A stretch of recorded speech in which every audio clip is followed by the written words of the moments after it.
Google offers quick answers to any query we might have, but wisdom is not about getting answers as fast as possible. It's more often about the journey, the bigger picture, the questions and complications on the way. Google can give an answer, right? You can figure out how to cook something really quick on Google, but unless you've experienced it and know the nuances of, okay, what is the order that I'm going to put this in, and how long do I have to let it sit, and why do I have to knead this bread, and what kind of oven, you know what I mean? Like there's nuances that make bakers unbelievable because of the time that they've put into it. Yeah, that's an interesting concept. What if Google, because it says one of 6,497,000,000 answers or whatever. What if they just came back with, here's 10 of the best answers?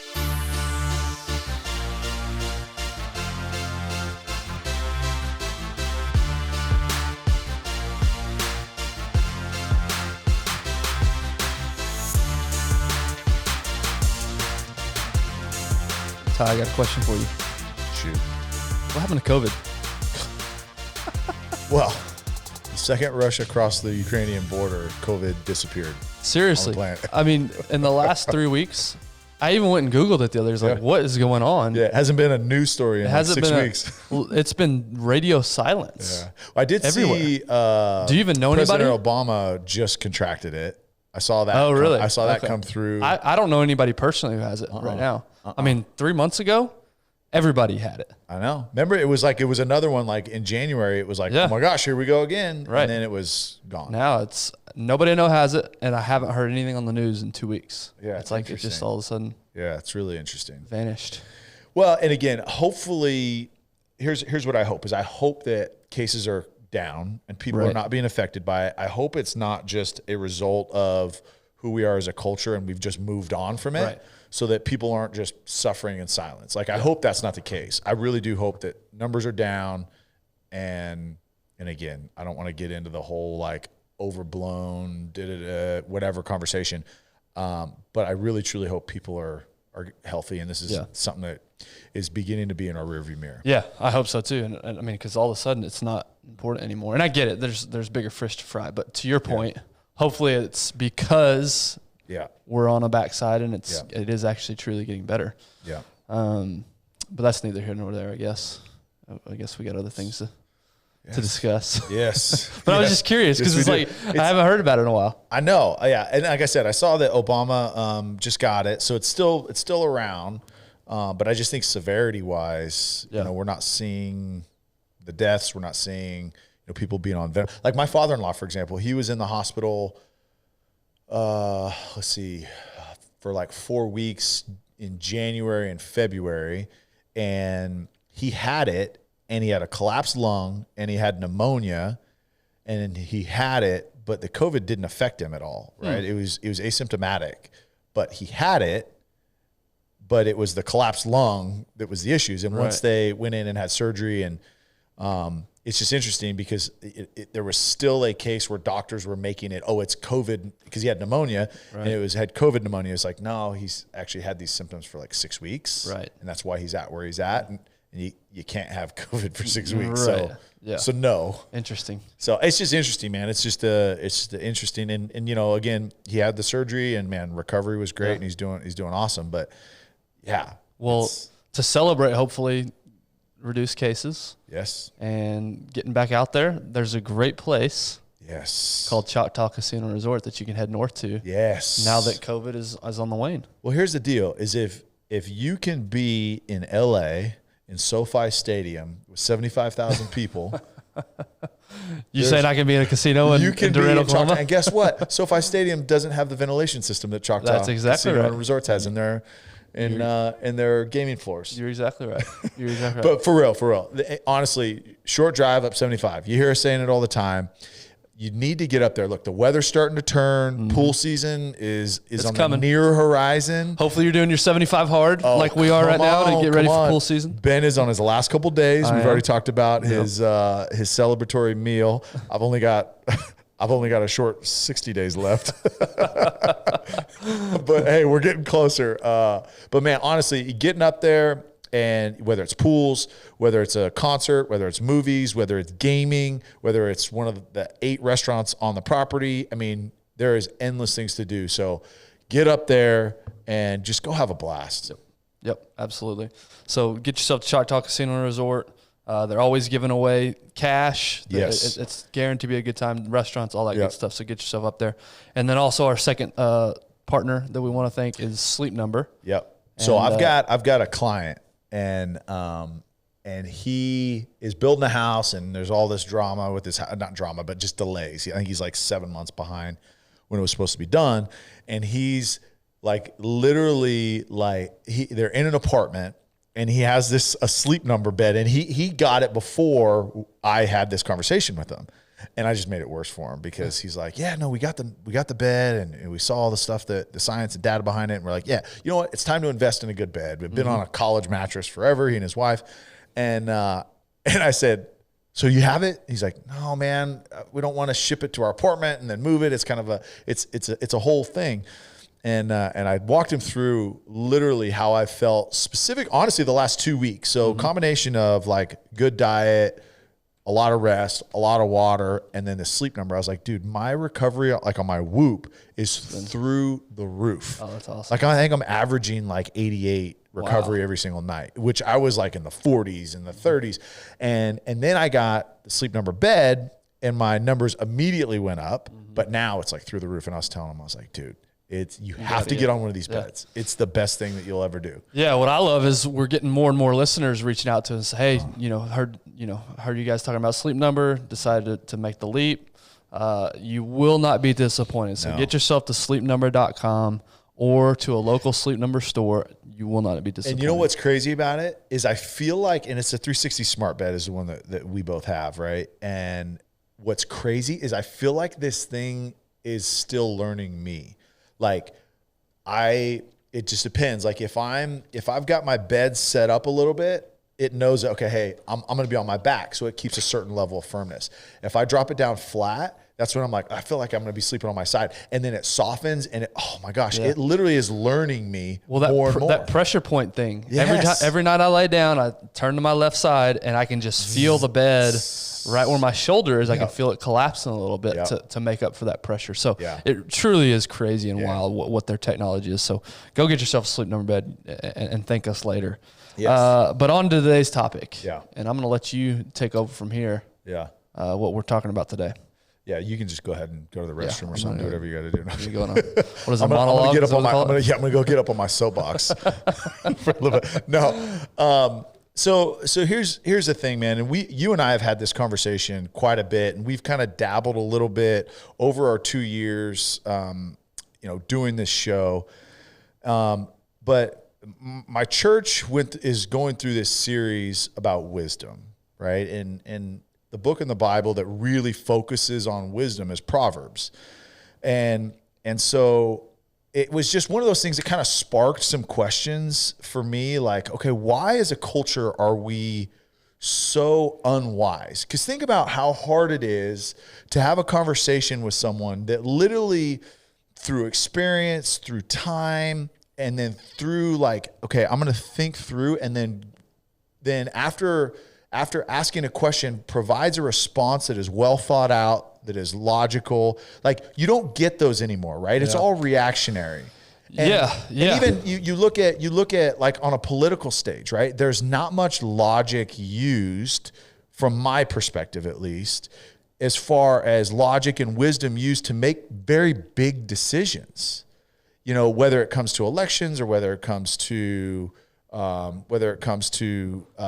policies, whatever. There's just wisdom. It just seems to be absent. Well, and the book may go over this, but part of the reason for that, think about the way we live now as opposed to 200 years ago when we all lived together in our smaller tribes, and our older people lived with our younger people, and we took care of the elderly. They were seen as sacred, right? Older people, because of that wisdom, because of that life experience. And again, you're taking care of your grandparent or your parents as they get older. You're not, now it's your parents get 65, 70 and start to go downhill a little bit, and we ship them off to a home, right? And we let somebody else take care of them. And we may go visit them every now and then, but we're not around. I know for me personally, and this is convicting as I'm just sitting here thinking about it, I didn't spend a lot of time with my grandparents as they got older. And so I missed out. I just think now about all those and they lived in different towns and things like that. I think about all those opportunities and conversations that I missed, those lessons of wisdom I could have taken advantage of had I sought it out. There's a lot that we're going to talk through. And this is, just so you know, if you're listening right now, this is going to be a 2-part series. And this first episode is we're going to identify some of the challenges that we face as a culture when it comes to wisdom. This overabundance of information that we have is actually causing the opposite effect in lack of wisdom and lack of knowledge. And so what you're talking about is, in just a real life example, and we're going to hit this a little bit later, is, okay, think about it, right? When we talk to people in their 40s, 50s, 60s, what is our reaction? Oh, you don't know. You don't know what it's like. Right. Times are different than when you are. When these people have been through multiple cycles, economic cycles, have been through multiple life experiences, have either been in long relationships or multiple relationships, they have a wealth of wisdom just because of time and experience. And we just dismiss them because they can't relate. You can't keep up. Yeah. We know what it is, right? And so we're going to talk about that. And there's some really good points that are brought up. But what we're going to follow is we're going to follow a book called The Wisdom Pyramid. It's by Brett McCracken. So in the 80s, which I didn't realize it was in then, but in the 1980s, there was an epidemic on nutrition in the United States. And, there was this big migration of fast food and convenience. And so what the FDA wanted to do is they wanted to create, okay, hey, we've got to re-educate people on what nutrition looks like. So they created, remember in school, the food pyramid. Yep. Right? So you've got your base, you've got your carbohydrates as your base, and then you've got your proteins, and then you've got your fruits and veggies, and then you've got your sugars up on the top of it, right? You gotta have the littlest bit of it. So this food pyramid, this book, The Wisdom Pyramid, it follows this idea of, hey, we've got to re-educate people on, 1, what wisdom is, but then 2, how to actually get wise. But in order to understand how to get wise, we've got to understand the current, and I'm going to call it epidemic, that we have as a culture in just the absence of it. And as we go through this, it's going to make sense. It's going to make a lot of sense. And as I read this book, I'm like, oh my gosh, it's pointing at me, right? Like, this is totally me. This is totally me. I do this. I do this. I do this.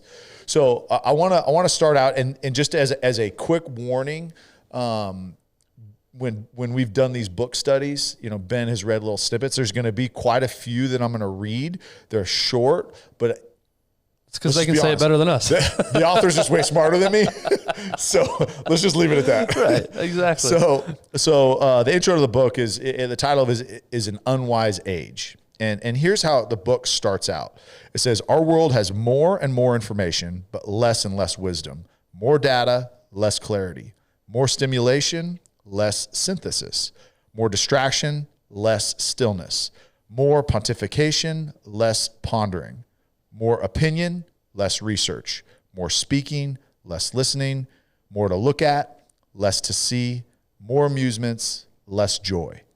Does that not sum up where we are at you today? Kept going through the list, and I said, yep, that's true. That's true. Yep. Also true. Also true. Yeah, absolutely. Ben, actually, really quickly, can you define pontification? No, I can't. I'm just kidding. That's the only one where I was like, okay, sure. Yeah. But it's true, right? We have all of this information. We have things to do. We have endless amounts of things to do.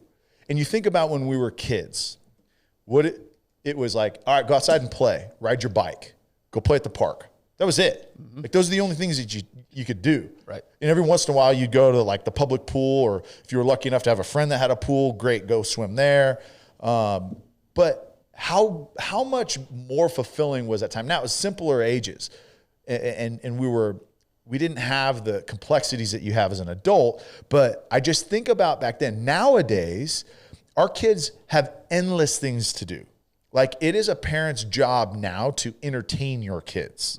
Like, okay, go to this place, go do that. We have to have this activity. It's spring break. We got to plan this, and this. And there's no stillness to kids for them to go out, be kids, And that, as we go through this, is going to it's a sign, and it's a circumstance that leads to less wisdom, right? Because what's not happening now is, as a kid, you're not thinking through, okay, how am I going to build this fort? Yeah. Right? How am I going to tie up this rope swing? Mm-hmm. How am I going to get over to my friend's house? You know what I mean? Like, there's things that you're going through where now it's just kind of done for you. Right. We're actually going through this with my 5-year-old right now. It's a constant, I'm bored, I don't know what to do. Yep. He's 5, right? And I think part of it is, I think back to my time as a kid, myself nor none of my friends went to daycare. What we did, my daycare was my mom stayed home and took care of us. Yep. And so you're right. I think the part of the problem, it's a great thing. Daycare is awesome. Don't mishear me. But think about what daycare, your schedule is like. Every single minute of daycare is accounted for. You've got a schedule. You've got an activity. And so when the kid gets home or on the weekend, they don't know how to think for themselves. Mm-hmm. Whereas when we were kids, we had, until you hit kindergarten, you were playing by yourself. You were doing your own thing. Yeah. Now, I'm not saying one is better than the other, or one's bad and one's good, but I think that probably helps explain it. We're giving our kids from the minute they're 6 months old, which is when my oldest started daycare, because mom and dad, we're out pursuing our dreams, so throw the kid in daycare. And again, it's not a bad thing. I'm not saying that. But I am saying he's been groomed from 6 months to now 5 to be constantly fed with activity. That's exactly right. And it leads to lack of creativity, lack of contemplation, lack of ingenuity. I mean, there's so many things, right, that come to it. So within this book, and again, going back to the diet aspect of it, some of the things that, we need to just be aware of and work towards, is one of the things is we need better habits of information intake. That's one of the things that they identify as a problem. So it says, this book proposes that we need a better diet of knowledge and better habits of information intake to become wise in the information age, where opinions, sound bites, diversions, and distractions are abundant, but wisdom is scarce. We need to be more discerning about what we consume. We need a diet comprising of lasting, reliable sources of wisdom rather than the fleeting, untrustworthy information that bombards us today. A diet heavy on what fosters wisdom and low on what fosters folly. So we are consuming, and we're going to talk about this a little more, we are consuming massive amounts of sound bites, little bits here and there, like a 15-second clip of a speech that President Biden gave, or a real quick headline of some sort of news thing, right? And we're not actually digging into it. And so we're not getting, and we don't even know if that is reliable information. And we're going to get into that more too, but we don't even know what it is, but that's what we're consuming, as opposed to, okay, we're going to look for reliable information and we're going to actually digest it before we create an opinion. Yeah. Yeah. Information's been hijacked. Dude, yes. So it's quick and it's not always accurate. Uh-huh. And so there's so much of it. It's to this book's point. There's so many calories out there that I can consume that are doing nothing for me. It's empty calories. It's empty calories. Empty information. That's exactly right. So we're living in a time that's coined the new post-truth normal. So interesting is that in 2016, the Oxford Dictionary identified the word of the year as post-truth. Wait. Yeah. 2016, the word post-truth was coined as the word of the year. I never heard of that first. So it's defined as relating to or denoting circumstances in which objective facts are less influential in shaping public opinion than appeals to emotion and personal belief. Huh. The new post-truth normal was underscored in early 2017 when Time magazine posed the question, "Is truth dead?" on its cover. And so what that was a play on a cover they did 50 years prior to "Is God Dead?" Huh. Is truth dead? So this post-truth, we live in a post-truth time where actual facts are less important when we are now using dialogue that appeals to the emotion more than it is to facts of what is actually happening. Huh. I guess I've never really thought about that. That's interesting. So one of the things that, and I think we can all relate, right? COVID-19. This comes up and it exposes it. It was already there because, again, this was 2016 that the post-truth that Oxford Dictionary, right, had coined, but now we're 2020. So COVID-19 didn't create these frightening information dynamics, but it was a crisis made worse because of them. So 2016 was when the extent of our epistemological nice. crisis became apparent. That was the year Donald Trump's election to president in the U.S. and the Brexit in the U.K. stunned experts and accelerated feelings that the world was entering a new, unpredictable phase driven more by rage than reality, more by fear than facts. So it was started then, but the COVID pandemic, it exponentially made it worse. Here's why.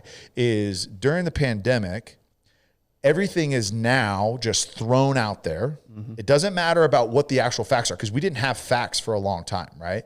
We just wanted to make sure that either people weren't panicking or on the other side, some people say we want to make sure people do panic, whatever your position is. But now we've just got all of this information thrown out at us and who knows if it's real, if it's not. But what they did do is they did appeal to our emotional, right? First it was, economy, right? Then it's your neighbors. You're going to kill your neighbors if you go outside. If you don't wear a mask, your family's going to die. Mm-hmm. I mean, everything was driven on emotional language and the facts were completely lost in it.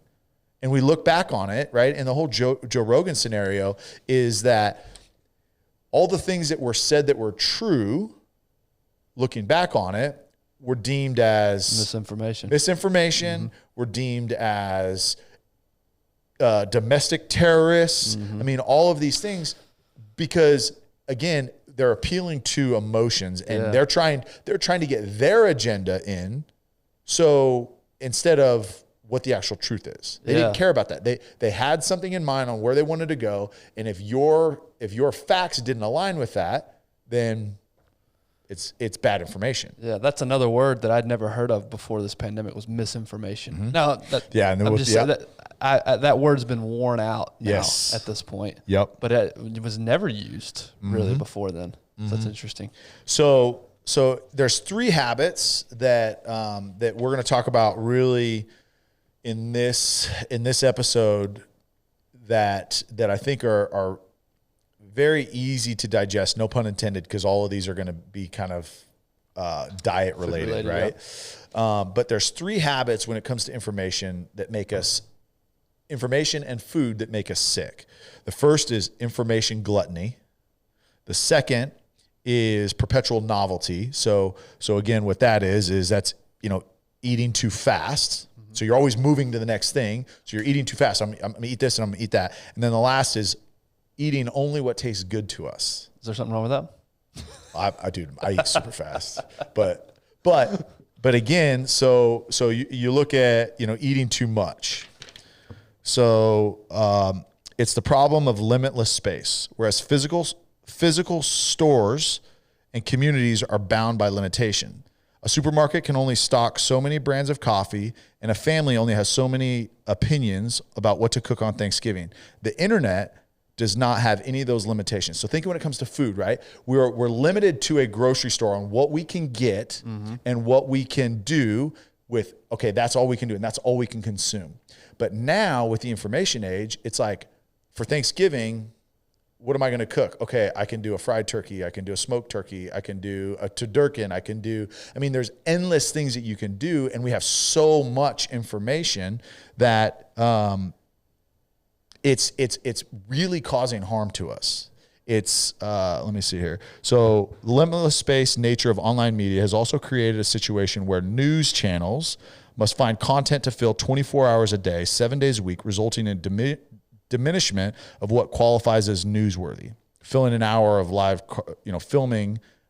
with live car chases.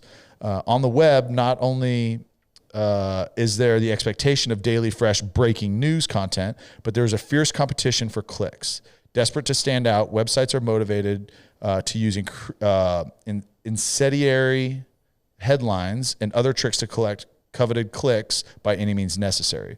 The result is content is often rushed, hot to take on yesterday's controversy, random, reckless, or even distorted to spark short-term controversy rather than long-term wisdom. So again, it's so much information. Right. We're just filling up this bucket with information that there's no time or ability to fact check, to make sure it's credible. It becomes reckless. It becomes rushed. It becomes random. Just to get the massive amount of information out to people.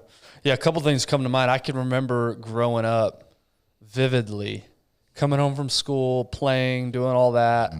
And I remember my dad coming home for the 5 o'clock or 5:30 news with Peter. What was the guy's name? He's passed away since. It was ABC World News Tonight. Yes, yep. And that was his one opportunity to get the information for the day. It was that 30-minute news channel. That's it. That's the only now after we got the internet and things like that, obviously that opened up. But at that point, my dad was at work all day long. The only time he consumed news was that 30 minutes. And then, or if you missed that 30 minutes, then you go to the 10 o'clock news that night. But that was it. So you're right. It's like, back then, you had it was portion control. Yeah. Your news intake was portion control. You had 30 minutes and that was it. That's right. And so you could think about all the 900 other things you had to get done for the day because you weren't worried. But to what this book is talking about, so true. Now I can spend, if I wanted, I could spend all day long on Twitter or on the internet getting information. I think of the other scenario I think of is ESPN. SportsCenter. Remember, SportsCenter when we were kids was a rerun. Yes. And then at some point, I don't remember what year they started changing this, they started doing live, SportsCenter live. And so now they had to fill 9 hours worth. And so you start making stuff up. Yeah. And making up headlines and making up stories just to fill the air. So this constant need, you're right, of consumption. We want more, give us more, has created a less quality product. That's exactly right. And we're going to talk here about in the next section about why we're like that now. But some of the things caused by this information gluttony, right? Overconsumption of information. So the first is anxiety and stress. So today's frenetic information landscape is making our brains busier than ever. The information triage to our overburdened brains must constantly perform naturally drains huge amounts of energy. Constant multitasking also drains energy. And we just talked about this. We had a guy come in and speak to our company and how unhealthy multitasking is to our brain. It's actually impossible to do. Yeah. It's physically impossible to legitimately multitask. Right. But what the guy was saying is it's more unhealthy for your brain and body. So it's more unhealthy to your brain to multitask, to switch what you're doing back and forth than it is to your body to smoke a pack of cigarettes. It's insane. Right. So constant multitasking also drains energy. Making dinner reservations on Yelp between replaying, replying to mom's text, sending a work email, watching a must-see video a friend just shared on Facebook within a span of 5 minutes. Think about it. That's normal. Like, we're doing all that. The sort of extreme multitasking notes neuroscientist Daniel Levitin overstimulates and stresses our brains. So what he says, so this is a neuroscientist, asking a brain to shift attention from one activity to another causes a prefrontal cortex and striatum to burn up oxygenated glucose, the same fuel they need to stay on task. And the kind of rapid continual shifting we do with multitasking causes the brain to burn through fuel so quickly that we feel exhausted and disoriented after even a short time. We literally depleted the nutrients in our brain. This leads to compromises in both cognitive and physical performance. Among other things, repeated task switching leads to anxiety, which raises levels of the stress hormone, cortisol, in our brain, which in turn can lead to aggressive and impulsive behavior. So because we've got this information, we're on our news feed or our social media feed, and we're seeing this, and then we're seeing this. Oh, and then we're checking our email, and then we're making a dinner reservation, or we're switching so much, which is exhausting our brain and then actually affecting the cortisol levels, which now we've got an increase in domestic abuse. We've got dysfunctional homes, because what is the result of it? Aggressive and impulsive behavior. So these things are not just, okay, hey, we're just not wise. Like, there's legitimate issues coming with the way that we're consuming information these days. Yeah. Well, it's like that I told that story about when we were on our way back from LA, that kid in front of us, 17, 18-year-old kid, the speed at which he was consuming, scrolling through TikTok, then he would switch over to WhatsApp, and then he'd switch over to Instagram, and the speed at which he was just going back and forth. Mm-hmm. That's exactly what that paragraph was talking about, was just constant movement. Mm-hmm. And his brain is just stressed from trying to consume all that information. Yep. Wild. So any overconsumption, whatever it is unhealthy. And then the next thing that it talks about as an issue with the information gluttony is not just anxiety and stress, but disorientation and fragmentation. So the array of information erodes our ability to distinguish between the trivial and truly important. Over time, we come to value information more for its spectacle, infotainment, than for the complex realities it signifies. So we are now struggling as a race, distinguishing what is important and what is not, is because we're desensitized. We see so much, we don't know what's important. We don't know when to stop on that scroll, right? The kid, how do I know what's actually really important and what's not? Is because we've got so much that's being thrown at us. We literally are just scratching the surface of everything, and we're not diving deep into anything that actually may be important. Yeah, no, I agree.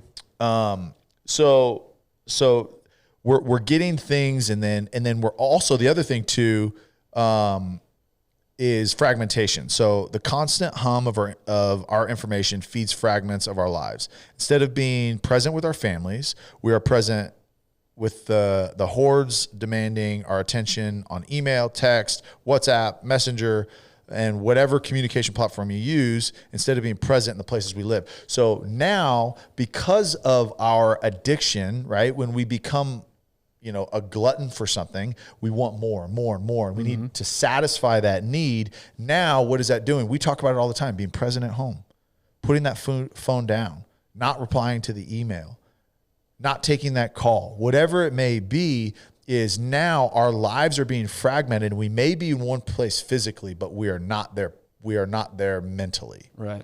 And so just really important. And that's causing problems in the home. I mean, that's what kids are seeing. And so again, it's just reinforcing to our kids, oh, mom and dad are on their phone all the time. And so now they're doing the same thing. Yeah. So the next is decision and commitment paralysis. We talk about this. Is we have so much information.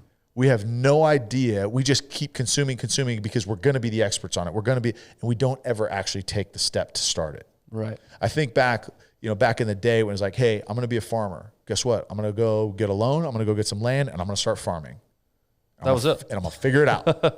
You know what I mean? Yeah. And now it's like, okay, what's the best loan type? How can I do this? Okay, hey, what's the best breed? And what's, what kind of soil do I need? What's the climate for it? There's so much information. And this is like a real life, right? Like I want to be a rancher. Like that's what I want to do. And it's like, I have no idea where to start, because all I do is I'm watching and learning and trying to figure this out and trying to be the expert on it. And we don't ever actually commit to it. Right. We don't actually start. Yeah. Because there's just too much information. So the next thing that's really, really, an issue. And again, this goes back to wisdom. And this sounds like, okay, we just have too much information. What are we doing? These are all symptoms of a lack of wisdom, right? And these are all leading to less and less wisdom. So one of the other things that this information gluttony is causing is confirmation bias, right? This is the epitome of who we are. Right. We are, because there's a limitless space online, every conspiracy theory, every quirky niche, every cult-like community has a place to flourish. Whatever you believe, and whatever you might be tempted to believe, There's information online to back it up. There's somebody out there that believes it too. That's exactly right. And so it's confirming whether it's real or not. You can find something out there to get you to believe that whatever this thought or belief that I have is true. Yep. And again, it's somebody behind a screen in their parents' basement. Right. It's written, but hey, it's online. So, hey, yeah, it's fact. Yeah, and keeping with the nutrition theme, this is less serious, less life or death, but this is rampant in the nutrition and fitness space, the confirmation bias of here's what I believe. Now I'm going to go find things that confirm my belief, as opposed to going in open-minded. Yep. And saying whatever the results are, that's what they are. That's what we go with. Yep. No, you go find the 3 studies that back up whatever, I only eat veggies and that's all I ever eat. And here's the 3 studies of why. Yeah. Or I only eat meat. That's all I ever eat. And here's the 3 studies why. That's the best thing for you. Right. Yeah. So that's just rampant. Well, and it's all over the place. Think about like the debates, right? Before the election in 2020, like the information that they had, there was always data that backed up whatever point they were trying to make. Right. 2 completely different sides of the argument. And I'm going to find information somewhere to back it up. You look hard enough, you'll find a backup. That's exactly right. All right. So the next thing, and I think that, this is something that's going to explain a little bit why, right? We're chasing this information, why we're only consuming things that confirm what we want to believe, why we're over consuming, why we're feeling anxiety and stress, and why we're paralyzed by this over information and we're not actually taking action. So the next thing we're going to talk about is perpetual novelty. So you're always now searching, and we talk about with our kids. Always searching for the next best thing. Talking about myself. Well, we're all of us. Definitely. But we always like to put it on our kids. Like, we don't have that. So C.S. Lewis, if you're not familiar with him, get out from under the rock. He's kind of a big deal. But he has a book called Screwtape Letters. And this is actually, Screwtape Letters? Screwtape Letters. Okay. So the background on this book is there's this guy, and he's got the devil has assigned like little demons, right, to be everybody, or to be with every person. And so what Screwtape is that little demon that sits on your shoulder and talks in your ear and tells you, things that in this book is like he's saying things that sound like it's going to help you, but it's ultimately hurting you, right? Because it's getting you to question. Like, one of the examples is like, what you're in church and you're in worship, you're singing, right? But all you can hear is the lady behind you singing off tune. And that's all you think about, as opposed to like focusing on why you're, what I mean? Why you're actually singing. So that's what this book is. And one of the quotes in the book that he says is, this demand is valuable in various ways. In the first place, it diminishes pleasure while increasing desire. The pleasure of novelty is by its very nature more subject than any other to the law of diminishing returns. So perpetual novelty, the pursuit of novelty, has by far the most diminishing returns of anything else. Because if you're always chasing something new and you're looking for the next best thing, you're never going to see any returns. It's like literally like economics. It's like you're day trading and you're constantly selling. You buy it, I'm over it, I'm selling it. Yeah. I'm buying something else. You're never going to realize any of those returns that you can by sticking it out, staying in the stock market for a while, because you're chasing what's new and fresh. I couldn't agree with that more. I'm convinced that's why I never reached my full potential as an athlete, because that's my story as a childhood athlete was, if I wasn't getting a result that I wanted, instead of sticking through it, I was on to the next sport. I was quitting, going to the next thing because, I'm not getting my playing time. Let me go to basketball. Let me see if that provides what I'm looking for. Oh, I'm not getting enough playing time in basketball. So I never gave myself enough time in anything, enough reps. Well, how many hours does it take to be an expert? 10,000 hours. I maybe got 10 hours. Yeah, right. Because this is exactly right. The high of pursuit was way more important to me than the actual accomplishment of anything. That's right. That's exactly and so it was much easier to continue pursuing things than it was to ever actually stick through and stick with something. I mean, and here's an everyday practical application of this is, what about you're at a stoplight? What's the first thing you do? Pull my phone out. Pull your phone out. Mm-hmm. We can't even sit. No. We can't even sit because we're looking for, okay, hey, what can I find? You know, what trade happened today in the NFL, or what's going on in Ukraine, or what are my friends doing, or who's on vacation? You know what I mean? Yep. It's constantly searching for something where we can't even sit in stillness ever. Mm-hmm. Look at next time you go to a restaurant and it's like a Chipotle. Exactly. Watch people in line. Dude, go to Everybody's a nice restaurant. It doesn't matter. Right. And I'm just as guilty. It's so fun. Yeah. That's always been a funny thought to me. Yeah. Is I literally can't sit at a 30-second stoplight without needing some sort of stimulation. Yep. No, it's true. And he in this book they call it the horror of the same old thing. Right? We think same old thing, man. Yeah. Same old thing. Yeah. Like there's a negative connotation associated with the same old thing.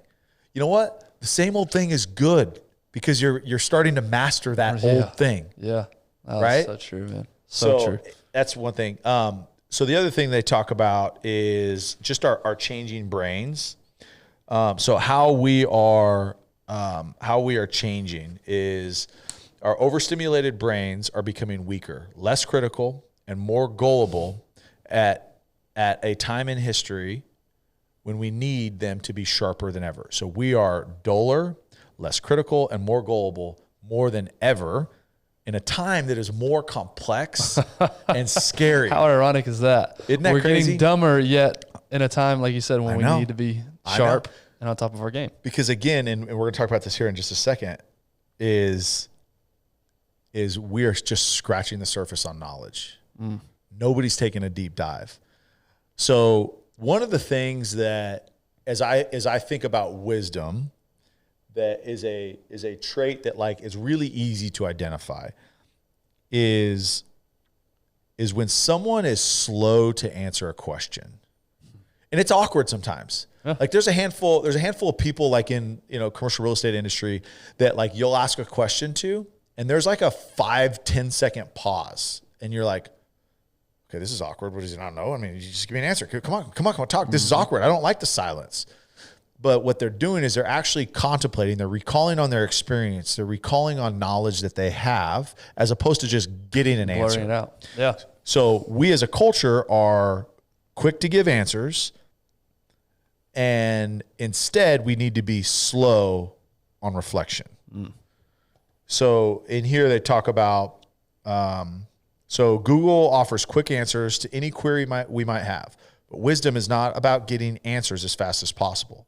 It's more often about the journey, the bigger picture, the questions and complications on the way. Google can give an answer, right? You can figure out how to cook something really quick on Google, but unless you've experienced it, know the nuances of, okay, what is the order that I'm going to put this in, and how long do I have to let it sit, and why do I have to knead this bread, and what kind of oven, you know what I mean? Like there's nuances that make bakers unbelievable because of the time that they've put into it. Yeah, that's an interesting concept. What if Google, because it says one of 6,497,000,000 answers or whatever. What if they just came back with, here's 10 of the best answers?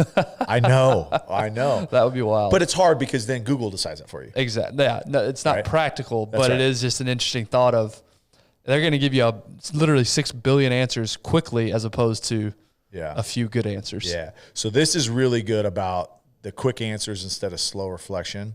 So the speed and access of information has conditioned us to gather information impatiently. Skimming has become the default way people read. In this world, so there's a psychologist, and her name's Carr. We're evolving from being cultivators of personal knowledge to being hunters and gatherers in an electronic data forest. The strip mining of relevant content replaces the slow excavation of meaning. This has consequences for the brain, which may become more skilled at the strip mining approach to fast food information. So we're just getting the fast food information, and that's what we're doing, as opposed to going out, planting your crop, cultivating your crop, growing your crop, then harvesting your crop, and then preparing it for everybody. This has, but loses the ability to slowly stew over things. It requires synthesis and introspection.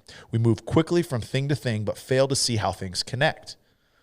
We can gather information faster than ever, but we are losing the ability to process it in a way that fully absorbs the nutrients.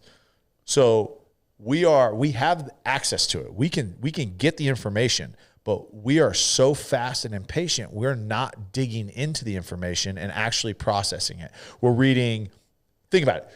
If you've got when was the last time you read an article? I think you're different because you actually like really dig into it. Because I'm a weirdo. But an article, if there's an article that comes out, you read the heading, you read the subject, right? The second bold, you got the title, you got the heading, and then you maybe will read a paragraph or two, and you're like, okay, I got it all. Yeah, if they don't get to the point in the first paragraph, yeah, I'm out. So we just skim it as opposed to really digging in and understanding why. And what it does is it's a challenge because we don't connect the dots then. If we don't know all of the information, there's no way that we can connect that to another experience or another that actually ties those together and makes it relevant. You know how apparent this is? YouTube, for instance, I don't know what the average video is on YouTube, but a lot of them are 8 to 10 minutes. Yeah. And there's a rate there. I think it's called the click. I forget what they call it, but it's basically, it gives you feedback on how many people started and clicked on the video and how many people actually made it to the end. Yeah. Isn't that wild? Crazy. We can't even watch an 8-minute video because we're just so bouncing from thing to thing. Well, if I'm like a how-to on YouTube, right? I'm looking at the videos that are 2 minutes long. Yes. Yes. Yeah, they're like 5 to 7 minutes. If it's any longer than that, 18 minutes, no, too much. That's too much. That's too much how to. No. You just tell me exactly. Don't tell me why. Don't tell me. Understand why the headlight is wired that way. Yeah. Why in replacing the bulb does this, and why the harness is there, and why the dust protector is on the back of your headlight. Just because this happened the other day, but it's like we don't dig in and understand why. Yeah, and I'll push back a little bit. And I do think, and I'm sure he talks about that. We're only getting a snippet, but I do think it's appropriate in certain scenarios. Like in that scenario, if I just need to, I'm fixing something. That's an example. I need to do it, Yeah. right? I need to get it done. Yeah. The problem is when that carries over to everything, and you're just constantly consuming the world in 20 and 30-second sound bites. Yep. So true. So this one hit me hard. This one I feel is definitely me right now, but everyone falls in this category. So the next topic, in the perpetual novelty is we're in a perceptual presentism. So we are. Is that a word? Presentism. Yeah. So perceptual presentism. So we live only in the present, and we only live minute by minute. And what that is these news cycles. Okay. Can you tell me the last 4 texts you have on your phone right now? Last 4 texts? 4 texts. No. Okay. Because it's not right now. Can you tell me, Can you tell me 2 things you heard on the news last week? Last week? Yeah, last week. Specifically? Yeah, 2 things. Just 2.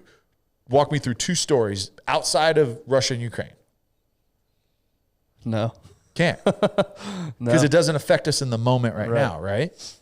And that's how we live. So, so here we go. So this living in the moment, only caring about what happens right now, it's not only narcissistic, it's dangerous. It disconnects us from the wisdom of history and places undue mental emphasis on blind trust in which is the least likely to produce wisdom. So we are putting our trust in the information we're getting right now, or focused on this right now, as opposed to actually recalling the wisdom and experience over the years. I think of politically right now, and I think of the cycles and the things that we are making decisions that are contrary to what history has told us. And because it doesn't matter. That's not us. That's not right now in the moment. All I care about is what is on my feed right now. Right. Because it doesn't matter what happened last week. It doesn't matter what happened the week before. What's the old saying? If you don't learn from history, it's destined to repeat itself. Yeah. And That's exactly it. Like as a country, we think that we're invincible. Like we're only 300 years old and we don't have much longer as a country. If any history is true, right? Nations only last so long. We're young, but in reality, the things that we're doing now, if we look back to Rome, if we look back to ancient Greece, if we look back to Persia, like ancient Persia, Babylon, all the things that caused those civilizations to fold, we're doing right now because we're not concerned with history. Yeah. We're only concerned with what's happening in this immediate moment. Yeah. So Catholic philosopher Augusto de Noche, writing in 1970, put it this way: today's man, cut off from the past and from the future, lives through a sequence of discontinuous instants. Perfect novelty is his oxygen. So I'm just looking for cool things, new changes that's in the moment. I'm not worried about understanding and processing history and understanding why things are happening and why they are. So in The Atlantic in 2019, Jonathan Haidt and Tobias Stockwell note the problematic way ideas and conflicts of the present moment dominate and displace older ideas and lessons of the past. One paradox of the information age, they observe, is that even as younger generations grow up with unprecedented access to everything that has ever been written and digitized, the new generations nevertheless find themselves less familiar with the accumulated wisdom of humanity than any recent generation, and therefore more prone to embrace ideas that bring social prestige within their immediate network and yet are ultimately misguided. So if you think about who we're listening to, right?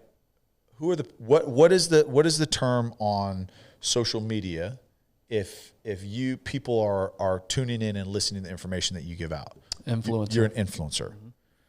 So our culture today relies on influencers to provide the information that they need, as opposed to historians, psychologists, people that have studied and been theologians, people that have studied and understand why and how we got to where we're at today. Right. And it's just really, what it does is it just misguides us. And we're going to get into that now. That's probably always been a thing though, right? Because I think about growing up, who I looked up to were athletes, people I saw on TV. Yeah, I think I wasn't looking at scientists. But we're looking to them for information. We're looking to Akash said it. Like we're looking to actors and celebrities to give us opinions on social justice issues. Yeah. To give us opinions on history. To give us information on the COVID-19. Right. That's true. That is where it has changed. Because growing up, we didn't hear athletes talk about anything political. No, and we talk. I'm not about, hey, shut up and play. That's not what I'm saying. But those are the people we're relying on information from, because that's what's fast, that's what's new, as opposed to really, gaining information and wisdom by either digesting or looking to history to understand it. We're just so disconnected. Like we started the show off, it's like we're like, you don't get it. You don't understand. Times are changing. It's changing so fast. You got to keep up. You don't understand what we're living in. So we discredit people that have seen so much.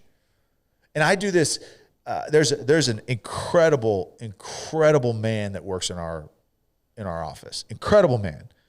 And there's times that I'll find myself saying, "Oh man, you don't know what it's like to sell. Like you don't know what it's like to go interact."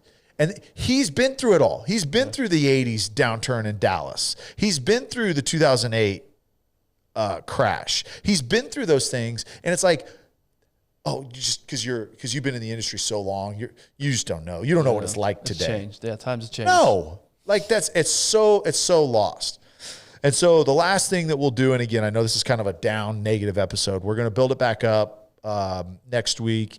And we're going to talk about how we can actually gain wisdom in a time that it's just so confusing. But this last idea is it's important. This section is look within autonomy. So there's so much bad information out there, so much that is false and fake and corrupted by bias. It's no wonder we increasingly cope by seeing ourselves as the most trustworthy source. It's no wonder, look within, follow your heart, you do you, are resonant phrases. Like there's so much information, and we talk about it all the time. I don't even know where to find good information. So what are we doing? We're relying on ourselves to create whatever truth that we want to. Speak your truth. Speak your truth. So, right? Hold on. Oh, that's so your truth. You Oprah, right? Oprah in her Lifetime Achievement Award, she talked about, the most important thing is to believe your truth, what's true to you. And it's like, look, I get it. Like if you believe something and you're convicted about it, right? Like be passionate about it. I'm not saying that, but when you create truths, it causes confusion because we're not the experts, right? Unless you are, and then you could say, hey, that's my truth because it is the truth because I've done the research, I've conducted the studies, I've done all that. But we are just creating truths in our heads that just ultimately leads to more confusion. And not only are we doing that, we're encouraged to do that. Yeah. So I brought up the COVID-19 and how this kind of exponentially made things worse. But one of the first things when we become autonomous, there's a death of expertise, right? People that are experts, that's gone. So the internet's democratization of information has had a leveling effect that tends to downplay credentials and embolden unqualified participation in every area of discourse. We are all now experts on everything and have platforms to publish our thoughts. Yeah, you think about the COVID-19 experts turned into the Russia-Ukraine experts turned into, et cetera, et cetera. That's right. You got somebody on the internet putting 4 masks on and showing how the vapor comes out. It's like, this isn't protecting anybody, right? So they're an expert now because they did this little catchy science experience. On the other side of it, you've got these people that are saying, oh yeah, this is the way to do it. And nobody, the CDC included, nobody knew. Right. Nobody knew. And the problem is, a combination of all the stuff we talked about earlier is it's so fast to get information out.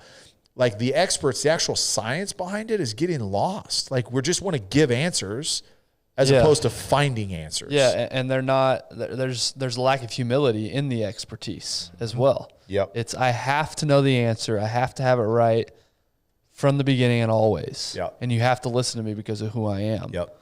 And there's no humility there of, well, I could be wrong. This is what we know today. And here's what we're doing about it. Yeah. As opposed to, no, here's what it is. Here's the only way it is. This is the truth. Yeah. It's so I think of it, there's a couple examples. Like, let's just say you love doing yard work, right? And you want to have like the perfect grass, the perfect trees, the perfect flowers. You can go on and any Joe Blow can go on and create a video on how to fertilize your grass, right? Not somebody that's actually gone to school for it, that's been formally educated, gone through training, has worked in the field, has actually done things. But because you're on YouTube and you put a video up now, you're the expert. Right. So it's killed the idea that and we talk about it all the time. Why go to college? Yeah. Nobody cares if you're an expert in that field or not, if you studied that. Yeah. Because you could just go on social media or you can go on YouTube or you can go on any kind of online platform and just now you're the expert because you put it out there. I will say I do appreciate the opportunities it has presented though. Yeah. There's a negative way to look at this and there's a positive way. The positive way to look at this is look how many people we now can pull from. Yeah. So there's a negative side. I don't know who to trust, but the positive is, hey, anybody can do this. Yeah. We're now exposed to people who are doing great things who may not have had the platform before. Yeah. Well, and here's the deal is, look, if we're talking about like woodworking, right? Something that's not a massively important topic into our culture. It's fun and it's a hobby and it's great and it takes a lot of skill. And so if you create, a blog about how to build wooden tables and benches and all these different things, awesome. That's what I'm saying. Opportunities out there. But when you now become the expert in topics that are very important, whether it's talking about social justice, whether it's talking about politics, whether it's talking about war, whatever it may be, right? Like those are now everybody's the expert. Yeah. And you don't, what are your credentials? What is your experience? And everybody will discredit everybody else. And so there's just no expertise out there. And that's what really is scary, to be honest with you. So the idea of alternative facts. So backstory on this is it was famously entered in a cultural lexicon in early 2017 when Kellyanne Conway told Chuck Todd on Meet the Press. This is in reference to like a disputed crowd size for one of Trump's inauguration. And she said, "You're saying it's falsehood, and we are giving alternative facts to that." To which Todd went on to reply, "Alternative facts are not facts; they're falsehoods." Like, you can't just provide alternate facts. Either they're true or they're not. Like, they're not alternate. Either it's this number or it's not. So in today's post-truth world, facts are seen as fluid, bias-laden things to dispute or ignore when they threaten us. Political debates are largely unproductive because, in part, both sides marshal their own set of facts, and I'm throwing up the air quotes, and simply dismiss the other side's arguments as invalid. Feelings now overrule facts. So again, you have all this. You can find whatever facts you want to back it up, but it's all about your feelings. And if you're saying something that is contrary, whether it's true or not, I'm just going to discredit it. Yeah. The anti to that, the common phrase is facts over feelings. Yes. So don't get super emotional. What do the facts say? Yes, that's exactly right. And so the last thing, and we discussed it a little bit, is your truth. So again, Oprah in 2018 at the Golden Globes, she had a Lifetime Achievement Award, and she says, "What I know for sure is that speaking your truth is the most powerful tool we all have." The question is there's a reason the word is truth, because it is true.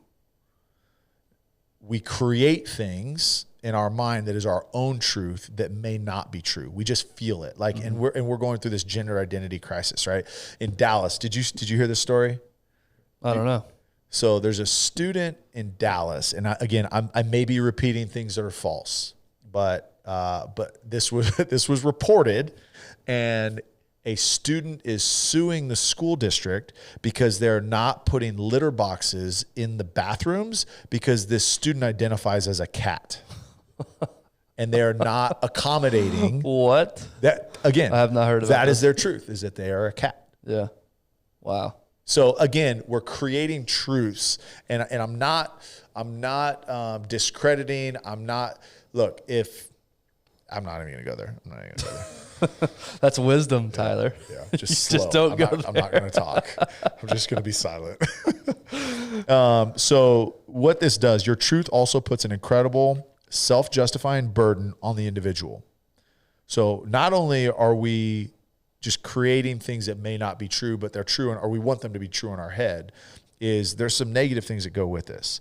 If we're all self-made projects whose destinies are wholly ours to discover and implement, life becomes a rat race of performance, performative individuality. Live your truth autonomy is thus as exhausting as it is incoherent. As French sociologist Elaine Ehrenberg points out in the Weariness of the Self, the self-creating person turns out to be fragile and weary of her sovereignty. Depression is the inevitable result and the inexplorable counterpart of human being who is his or her own sovereign. Your truth autonomy invariably leads to loneliness. It erroneously suggests we can live unencumbered and uninfluenced by the various structures that surround us, families, churches, cultures, biology. It becomes impossible to form community when everyone is on their own island, with no necessary reliance upon larger truths or embeddedness within a bigger story.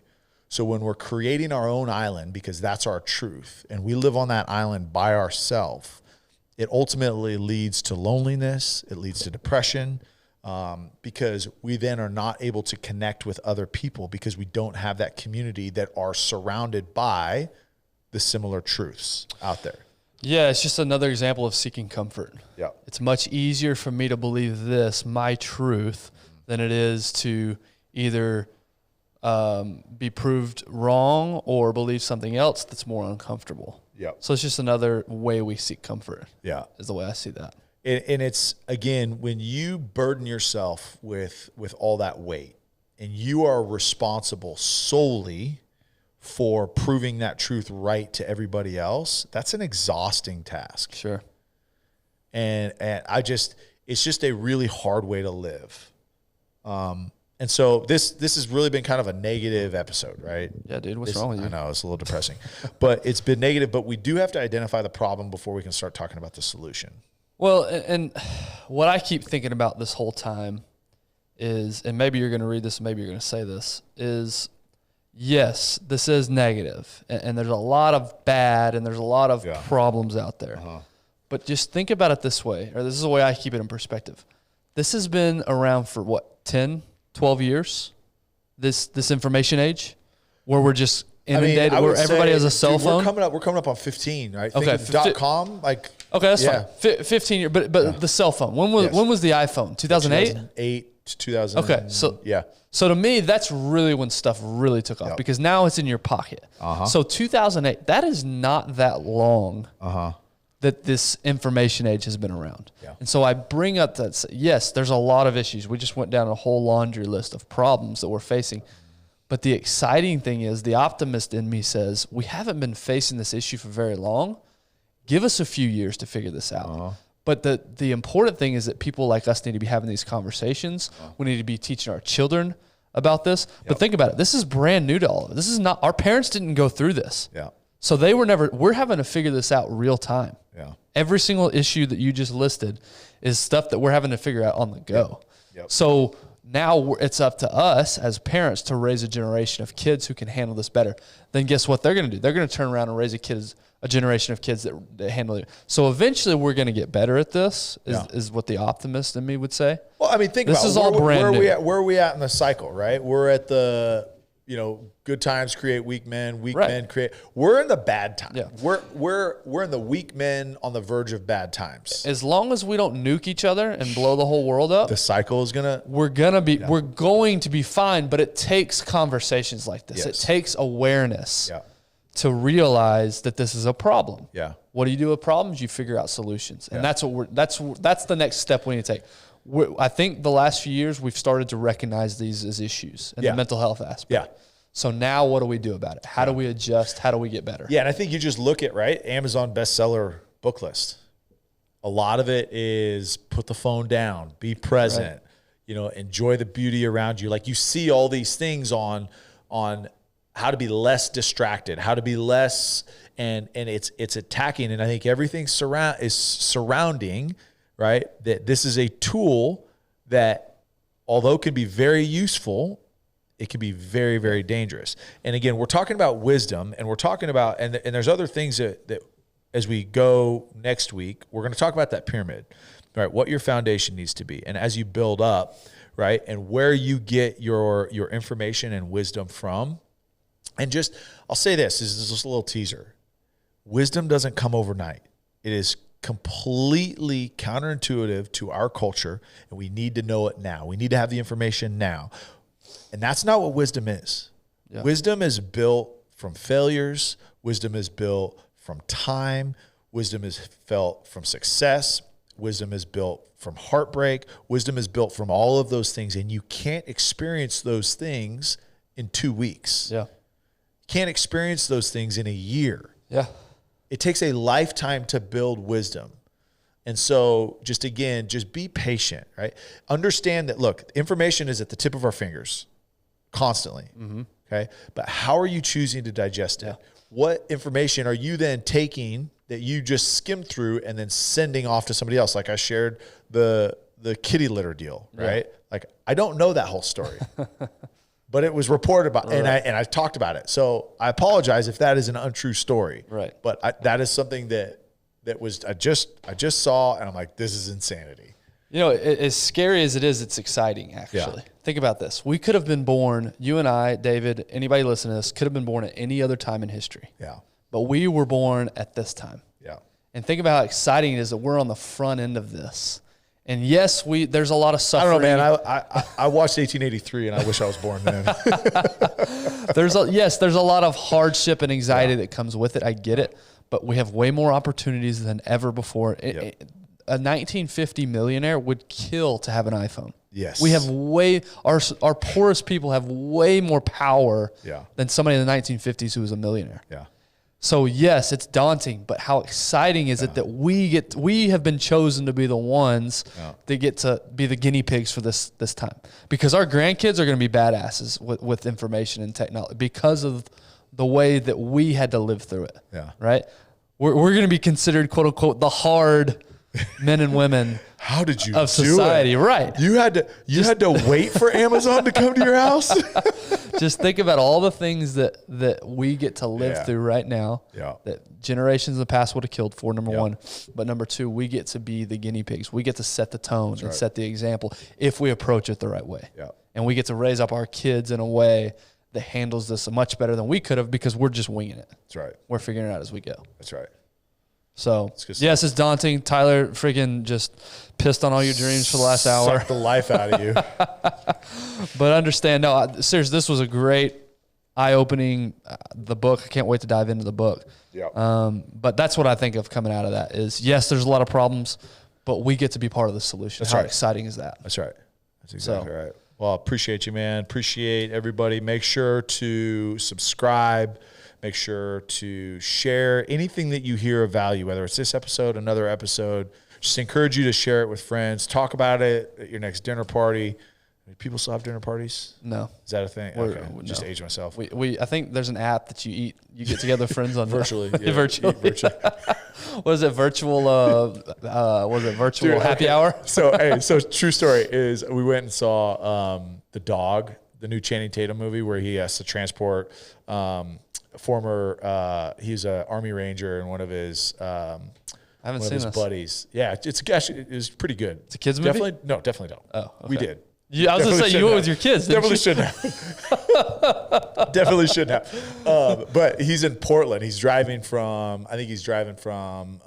Fort Smith in Oregon, and he's driving to Arizona. But he's in Portland, and he goes out. And he's in the line for the bathroom, and he's talking to this hipster, and he's like, "What's up, bro? Hey, let me buy you a beer." He goes, "Oh yeah, he goes, "Oh no, virtually, bro." He goes, "What?" He's like, "Yeah, bro. Yeah, I'll send you. I'll buy you one, and we can have a happy hour virtually." He's like, "Well, what do you actually drink?" He goes, "Well, you just drink it virtually, man. We just sit." He's like, "So you don't actually drink it?" "No, man, it's better because it's virtual." It's like, that's where we're headed. That's where we're headed. And a little bit of a teaser. So this coming Monday, our episode with Tyler referenced it earlier, which you don't know what we're talking about if you listen to this, but Akash Singh. And if you don't know who that is, hilarious stand-up comedian. Yep. Our episode coming up Monday. I can't think of another time. I know we talked about, our favorite guests and things. I can't think of a time where we had more fun. We laughed hard. We laughed so hard. I was literally sweating at times because of how hard we were laughing. I sweat the whole time. Yeah, your back really was full of sweat. So get ready for that episode. We will say a lot of our episodes are kid-friendly. Just warning you. Especially when Darren's not here. This one may or may not be. So viewer or listener discretion. Use your discretion. But I promise you're going to have a great time when you listen to that episode. Yeah. Just you may not want to let your 5-year-old to listen to it. Is all we're saying. Yeah. So anyway, but there's a lot. He brought a ton of wisdom. Maybe listen to yourself and then filter the good, because you're right. There was a ton of value. It wasn't just all fun. It was there were a lot of good lessons learned. Thought-provoking topic. So anyway, be on the lookout for that this coming Monday. Hope you guys have a great weekend. Thank you guys, as always, for the support. Like Tyler said, please follow us. Please share. Please do all those good things to help us grow and reach more people. That's right. We can't do this without you. We appreciate you guys. We love you. Have a great rest of the week and a great weekend.